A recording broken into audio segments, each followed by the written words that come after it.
মা, আমাদের ঘরের ছোট ছেলে বিক্রমের বিয়ের বয়স তো পার হয়ে যাচ্ছে, এবার একটা ভালো ব্যবস্থা করুন। ওরে সাবিত্রী, তুই একদম খাঁটি কথা বলেছিস রে। বিক্রমের বিয়ে নিয়ে আমিও ভাবছি। বিক্রমের জন্য এবার আমাদের ওদিকের কোনো ঘর থেকে একটা ভালো লেখাপড়া জানা শিক্ষিত মেয়ে আনতে হবে। এই গাঁয়ের বুকে তেমন উচ্চ শিক্ষিত মেয়ে আমি হুট করে কোথায় পাবো? এ খোঁজা কষ্টের বিষয়। আমাদের এই গ্রামের কানাইবাবুর একমাত্র মেয়ে কবিতা ওদিকে শহর থেকে ভালো লেখাপড়া করেছে। কানাই বাবুর মেয়ে তো রূপবতী আর গুণবতী রে। ওনারা কি আমাদের এই সাধারণ ঘরে মেয়ে দেবে? আমাদের ঘর তো ছোট নয় মা, তাছাড়া গণেশ আর বিক্রমের রোজগারও এখন ভালো। তাহলে তুই আর এক মুহূর্ত দেরি না করে কাল সকালে ওদের বাড়িতে যা। আচ্ছা মা, আমি ভোরবেলাতেই আগামীকাল কানাইবাবুর পাকা দালান ঘরে গিয়ে বিয়ের সব কথাবার্তা বলবো। তুই ভালো করে বুঝিয়ে বলিস। কানাই বাবুর সাথে কথা পাকা হলে আমাদের আনন্দ হবে। কাকাবাবু ভালো আছেন তো? আমি আজ সকাল সকাল আপনার এই পাকা দালান ঘরে একটা দরকারি কাজের কথা বলতে এলাম। আরে মা সাবিত্রী যে, আরে এসো এসো। আজকে হুট করে আমার এই ঘরে অমন বর্ষাকালে এলে কেন? সব ভালো তো? কাকাবাবু, আপনি তো আমাদের ঘরের অবস্থা ভালো করেই জানেন। আমার শ্বশুরবাড়ির সম্মান গ্রামে অনেক বেশি। হ্যাঁ মা, গণেশ আর বিক্রম দুজনেই নামী আর সৎ ছেলে। তোমাদের পরিবারের সুনাম এই গ্রামে সবাই জানে। আপনার একমাত্র মেয়ে কবিতা যদি আমাদের এই বাড়ির ছোট বউ হয়ে আসে তবে সে সুখে থাকবে। বিয়ে তো আমিও নিজের মনের দায়িত্ব ভেবে জলদি দিতে চাই মা, কিন্তু মেয়ের একটা মতামত দরকার। হ্যাঁ কাকাবাবু, কবিতা তো উচ্চশিক্ষিত মেয়ে, ওর নিজের মনের ভালো ইচ্ছে জানা তো প্রয়োজন। কবিতা আমার আগামী পরশুদিন ওদিকের বড় শহর থেকে নিজের পড়াশুনো শেষ করে এই গাঁয়ের বাড়িতে আসবে। আচ্ছা কাকাবাবু, কবিতা তাহলে বাড়ি ফিরে আসুক, তারপর আপনি ওর সাথে ভালো করে কথা বলে আমাদেরকে জানাবেন। ঠিক আছে মা সাবিত্রী, মেয়ে বাড়ি এলে আমি সব কথা বুঝিয়ে বলবো, তারপর তোমাদের ঘরে খবর পাঠিয়ে দেব। মা কবিতা, তুই ওদিকের শহর থেকে এত লম্বা পথ জার্নি করে এলি, একটুখানি বিশ্রাম নে। বাবা, আমি তো ঘরে পা দিয়েই আরাম পাচ্ছি। আমার এই নিজের বাড়ির হাওয়া স্নিগ্ধ। দেখ মা, আমি তো এখন বয়সের ভারে দিন দিন বুড়ো হচ্ছি। এবার তোর একটা ভালো বিয়ের ব্যবস্থা করতেই হবে। বাবা, আমি তো সবেমাত্র বড় শহর থেকে কলেজে ডাক্তারি পাশ করে এলাম, এখনই বিয়ের কি দরকার? তোর তো এখন সব পড়াশোনা একেবারে পুরোপুরি শেষ হলো মা, এখন আমার এই কথাটা তুই ফেলতে পারবি না। আমি এত কষ্ট করে ডাক্তারি পড়লাম, অথচ গ্রামের কোনো মানুষের চিকিৎসায় হাতই দিলাম না, আর তুমি এসব বলছো? আরে ওসব কথা বলে সময় নষ্ট করিস না মা, তোর নিজের পছন্দের কোনো ভালো ছেলে আছে কিনা বল। আমার নিজের কোনো পছন্দের মানুষ নেই বাবা ওই শহরে। তুমি নিজের চোখে যাকে ভালো মনে করবে তাতেই হবে। আমার নিজের একটা ছেলেকে পছন্দ হয়েছে মা, ওই যে তোর সাবিত্রী দিদি আছে না, ওনার দেওর। সাবিত্রী দিদির দেওরের কথা বলছো বাবা? ওনারা তো খুব ভালো মনের মানুষ, তুমি যা ভালো বুঝবে করো।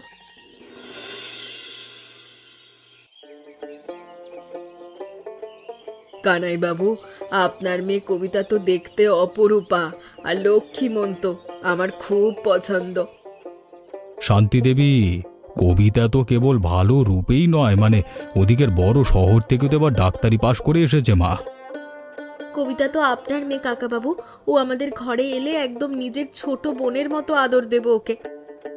দিদি, আপনি এমন বাড়তি প্রশংসার কথার মুখে আনবেন না। আপনারা সবাই এসেছেন, আমি খুব খুশি হয়েছি। শান্তি দেবী, মেয়ের তো এই ঘরের সবাইকে পছন্দ হয়েছে, এবার আমরা তবে শুভ কাজের দিন তারিখ ঠিক করি। হ্যাঁ কানাই বাবু, আগামী মাসের এই শুক্লপক্ষের 5 তারিখই বিয়ের জন্য উত্তম দিন হবে। আমার নিজেরও ওই দিনটা ভালো মনে ধরেছে শান্তি দেবী, তবে ওই দিনেই আমাদের কবিতার বিয়ের লগ্ন পাকা হোক। ভাবি, আপনার কাছে ওদিকের শহরের কানাইবাবুর বাড়ির কবিতার সাথে যোগাযোগের কি কোনো মাধ্যম আছে? উমা বিক্রম, বিয়ের তো আর মাত্র 2 দিন বাকি, এরপরেই তো কবিতা আমাদের ঘরে ছোট বউ হয়ে আসবে রে। হ্যাঁ ভাবি, সেটা তো আমি ভালো করেই জানি, তবুও মনটা কেমন যেন আনচান করছে। একটিবার কথা বলা যেত না? এই দুটো দিন তুমি নিজের মনের ভেতরের কোনো ছটফটানি না করে একটু শান্ত হয়ে অপেক্ষা করো। কিন্তু ভাবি, হুট করে এই দুদিনে যদি ওদিকের শহরে কবিতার কোনো দরকার পড়ে, তাই বলছিলাম আর কি। আর যদি তোমার নিজের মন আদেও অপেক্ষা করতে নাই পারে ভাই, তবে কানাই বাবুর পাকা দালান বাড়িতে গিয়েই দেখা করে এসো। এ কি মারাত্মক কথা বলছেন ভাবি। আমি এখন অমন একা একা ওনাদের বাড়িতে হুট করে গেলে কবিতা আমাকে কেমন মনে করবে? তাহলে আর এমন লোকলজ্জার ভয় যখন মনে আছে, তখন ওরকম ছটফট না করে দুটো দিন চুপ করে বসো। আপনি ঠাট্টা করেন ভাবি। আমি তো কেবল ওনার ভালো মন্দের খোঁজ নেওয়ার কথা জিজ্ঞেস করছিলাম। আর কথা বলে নিজের মনের আসল দুর্বলতা ঢাকতে হবে না বিক্রম। চুপচাপ বিয়ের নতুন ধুতিটা ভাঁজ করে রেখে এসো। বাবা, আমি তোমাকে এই ফাঁকা দালান ঘরে একলা ফেলে ওদিকে শ্বশুর বাড়িতে কিভাবে থাকবো গো? ওরে মা কবিতা, তুই অমন করে আর কান্না করিস নে রে। মেয়েদের তো নিজেদের শ্বশুর বাড়িতে যেতেই হয় মা। কানাই বাবু, আপনি নিজের মনের ভেতরের কোণে আর বাড়তি ভয়ের চিন্তা করে আনবেন না গো। শান্তি দেবী, কবিতা মা তো ছোট থাকবার সময় হুট করে মারা গেছে। আমি যত্নে আগলে বড় করেছি মা। আপনি কোনো চিন্তা করবেন না কানাই বাবু, কবিতা আজ থেকে আমার নিজের পেটের মেয়ের মতোই এই বাড়িতে থাকবে।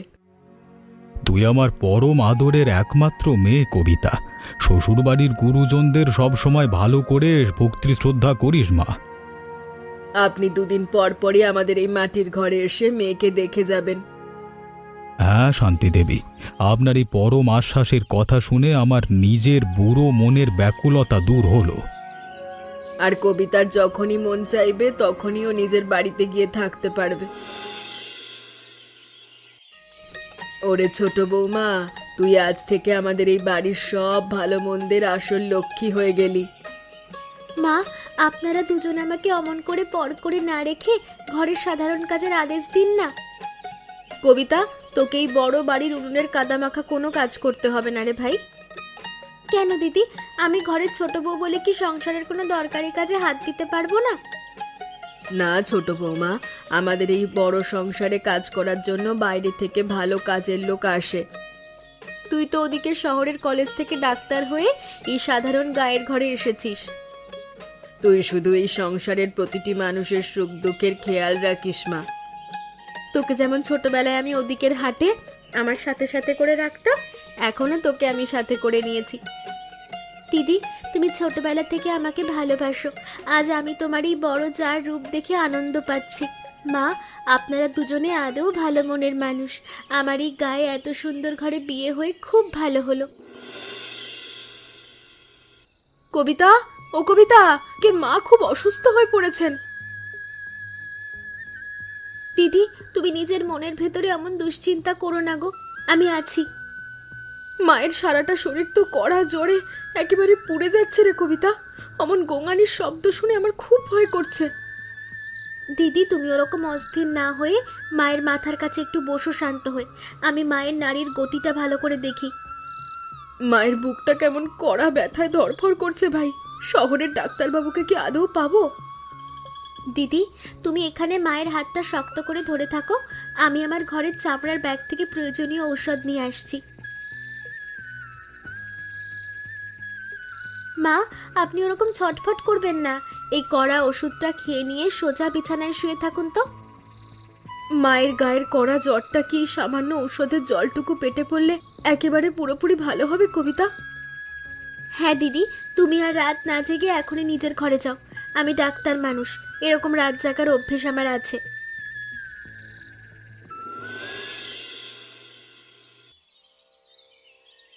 ওরে ছোট বৌমা, ও কবিতা, তুই আজ অমন করে শক্ত মেঝের ওপর সারা রাত একা কেন বসেছিলি? মা, আপনার কড়া জ্বরটা এখন আদৌ কেমন আছে গো? শেষ রাতের দিকে আপনার গোঙানি শব্দ আসছিল। আমার শরীরের সব জ্বরের ঘোর একেবারে কেটে গেছে। তুই খুব বোকা। ও মা, আমি নিজের শাশুড়ি মায়ের সেবা করার জন্য বারান্দার কোণে লণ্ঠন হাতে বসে থেকে বোকা হয়ে গেলাম কি করে? তুই ওদিকে শহরের অত আদরের সুশিক্ষিত মেয়ে হয়ে এই কাদা মাটির ঘরে সারা রাত এমন কষ্ট করলি ভাই? আমি তো ছোটবেলায় নিজের আসল জন্মদাত্রী মাকে হারিয়েছি। মায়ের পরম আদর তো আমি আপনার থেকেই পেয়েছি। তুই আমার এই অসুস্থ শরীরের জন্য নিজের রাতের ঘুম একেবারে পুরোপুরি নষ্ট করে বড় কাজ করলি মা। আমি তো আপনার নিজের পেটের মেয়ে মা। আপনার এই সামান্য বিপদের দিনে আমি কোনো অযোগ্যতা কি আদৌ করতে পারি? তুই আমার এই ভাঙা সংসারের বুকে একখানা যোগ্য আর লক্ষ্মী বৌমা হয়ে এসেছিস। ও দিদি শান্তি দেবী, আমার এই বুড়ো পিঠের কড়া ব্যথাটা দিন দিন বেড়ে চলেছে। টাকার অভাবে শহরেও যেতে পারছি না। আপনি নিজের মনের ভেতরের কোণে আর কষ্ট চিন্তা রাখবেন না ঠাকুমা, ওসব দূর করুন। এই ভাঙা শরীরের চিকিৎসা কি আদৌ করা সম্ভব হবে দিদি? কবিরাজ তো চড়া দামের বড় বড় বড়ি দেয়। আপনি বুঝি এখনো জানেন না ঠাকুমা, আমার ওদিকে শহরের ঘরের যে ছোট বউ এসেছে ও তো ডাক্তার। ওমা, কি আনন্দের কথা শোনালেন গো দিদি। তোমার ছোট বউ কি সত্যি পারবে গ্রামের মানুষের রোগ ভালো করতে? হ্যাঁ ঠাকুমা, আপনি আজ এই গ্রামের মানুষকে জোর দিয়ে বলে দেবেন আমার ছোট বৌমা খুব ভালো চিকিৎসা করে। ঠাকুমা, আপনার নিজের শরীরের কোথায় কষ্ট হচ্ছে? আমাকে একদম নিজের নাতনির মতো খুলে বলুন তো। ওমা ডাক্তার বাবু, আমার এই কড়া বাতের ব্যথার কারণে রাতে ঘুম হয় না, চোখ দুটো জ্বালা করে। আপনি আর চিন্তা করবেন না ঠাকুমা, আমি এই ভালো বড়িগুলো দিচ্ছি, এগুলো রোজ সকালে নিয়ম করে খাবেন। আর একটা কাজের কথা মনে রাখবেন ঠাকুমা, প্রতিদিন মাঠের তাজা সবুজ শাকসবজি আর ভালো ভালো ফলমূল বেশি করে খাবেন। তুই তো খুব দয়ালু আর দেবীর মতো মনের মেয়ে মা। ঈশ্বর তোর এই হাতের যশ চিরকাল অক্ষুণ্ণ রাখুন। বিক্রম, ওদিকে শহরের কলেজ থেকে ডাক্তারি পাশ করার পর থেকে আমার নিজের মনের কোণে একটা ইচ্ছে আছে। কিসের ইচ্ছার কথা বলছো কবিতা? তোমার লেখাপড়ার সব কাজ তো শেষ হয়ে গেছে, এবার নতুন কিসের ভাবনা আবার? আমাদের এই ছোট গায়ের সাধারণ মানুষদের চিকিৎসার অভাব দূর করার জন্য আমি একটা ছোট্ট হাসপাতাল তৈরি করতে চাই। এই কাদামাটির অজ পাড়াগাঁয়ের বুকে হুট করে অমন হাসপাতাল আদেও কিভাবে গড়ে তোলা সম্ভব হবে কবিতা?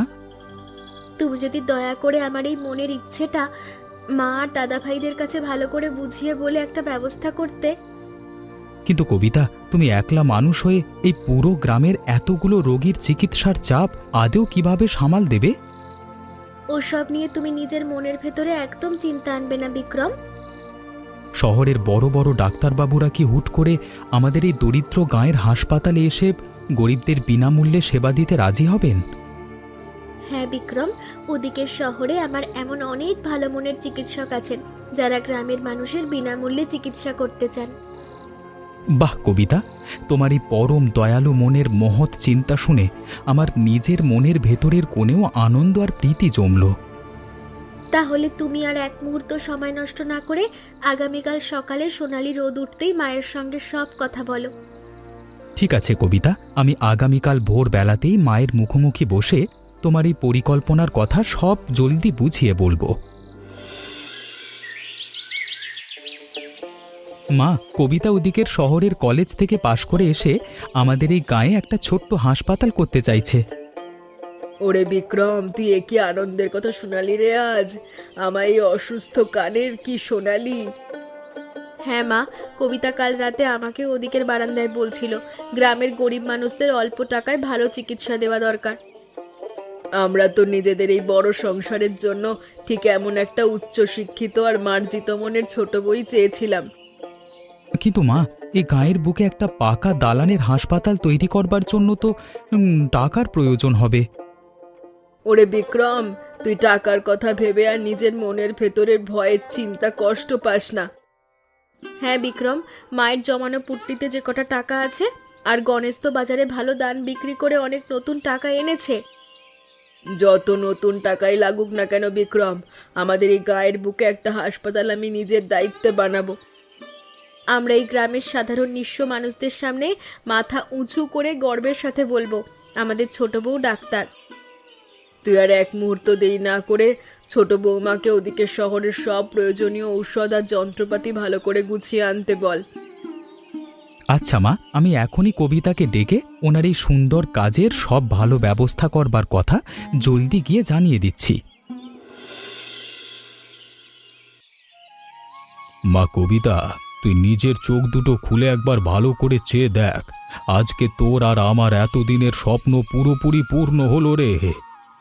বাবা, আমার নিজের মনের ভেতরের কোণে আজ যে কি পরিমাণ প্রীতি আর আনন্দ হচ্ছে তা মুখে বলে বোঝাতে পারবো না।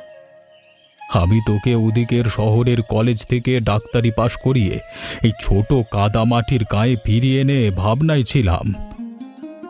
হ্যাঁ বাবা, তুমি যখন এমন বড় ঘর থেকে আমার এই বিয়ের সম্বন্ধ পাকা করেছিলে তখন আমিও মনে মনে ভয় পেয়েছিলাম।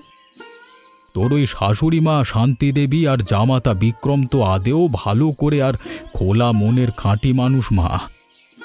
ওনারা যদি নিজের এতগুলো টাকা খরচ করে এই সুন্দর পাকা দালানের ব্যবস্থা না করতেন তবে এই গায়ের হাসপাতাল আদৌ হতো না। ওনারা তোর এই মহৎ চিকিৎসাব্রতের ইচ্ছাকে সম্মান দিয়ে পুরো গ্রামের মানুষকে এক ভালো ব্যবস্থা করে দিল। ওনারা আদেও মহান মনের মানুষ বাবা। আজ থেকে আমি আমার নিজের পুরো শক্তি দিয়ে এই গ্রামের নিঃস্ব মানুষদেরকে নিরলসভাবে ভালো করে সেবা করব। তোর এই সুন্দর আর পবিত্র হাতের ছোঁয়ায় গ্রামের প্রতিটি দরিদ্র মানুষের সব করা রোগ ব্যাধি একেবারে পুরোপুরি দূর হয়ে যাক মা। তুমি আমায় আশীর্বাদ করো বাবা, আমি যেন আজীবন এই বাড়ির যোগ্য ছোট বউ হয়ে সবার মুখের হাসি অক্ষুণ্ণ রাখতে পারি। ওরে ছোট বৌমা, ওরে কবিতা, তুই ওদিকের শহরের সরকারি সভা থেকে এই পুরস্কারের মেডেল পেয়ে ঘরে ফিরলি মা। মা, ওদিকের বড় শহরের বড় সাহেবরা আমাদের এই ছোট গায়ের হাসপাতালের নিখুঁত কাজের বহর দেখে খুশি হয়েছেন গো।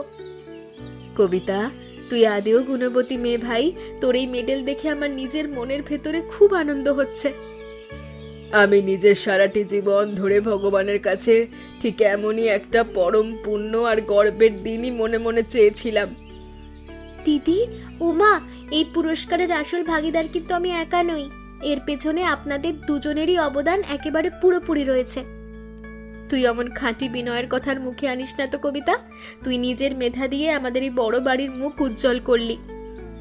সাবিত্রী যেমন নিজের নিখুঁত দায়িত্ব নিয়ে আমার এই ভাঙা সংসারকে সুন্দর করে গুছিয়ে আগলে রেখেছে, তুইও ঠিক তেমন নিজের মহৎ ডাক্তারির আলো বিদ্যা দিয়ে আমার এই পুরো গায়ের মানুষের জীবন সুন্দর করে গুছিয়ে দিলি। হ্যাঁ মা, কবিতা তো আমাদের এই বড় ঘরের ছোট লক্ষ্মী বৌমা, ওনার এই সুন্দর কাজের জন্য আজ আমাদের পাড়ায় ধন্য ধন্য হচ্ছে।